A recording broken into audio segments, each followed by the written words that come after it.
saya ingin mengucapkan selamat menyambut Oktober, bulan kaunseling kebangsaan.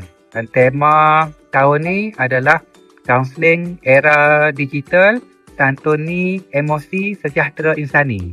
Sambutlah bulan kaunseling kita dengan jaga kesihatan mental kita yang sihat, emosi kita yang stabil, jaga tingkah laku kita yang baik. Dan para kaunselor ni kena bantu masyarakat untuk sihat kesihatan mental. Macam mana kaunselor nak bantu sihat kesihatan mental? Kita kena mempraktiskan ilmu-ilmu kaunseling yang kita belajar tu untuk kita sihat dan tenang, dan kita ajar masyarakat ilmu-ilmu kaunseling ni.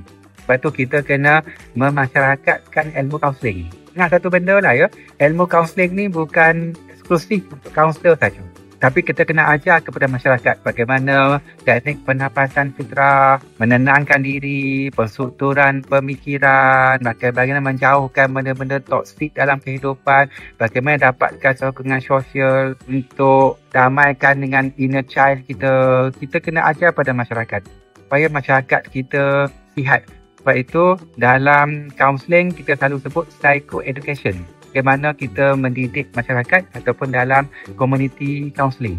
Semoga sempena sambutan Oktober, bulan kaunseling kebangsaan ini, maka kaunselor-kaunselor akan terus menjadi tiang kesihatan mental untuk bantu masyarakat kita sihat kesihatan mental. Jadi, bila kita ingatkan perkara ini setiap kali sambutan bulan kaunseling kebangsaan, nanti kita akan dapat wujudkan masyarakat yang makin sihat dan sejahtera, dan akhirnya negara kita kuat. Waktu itu tak ada orang boleh kacau negara kita. Sebab kita sihat, kita kuat.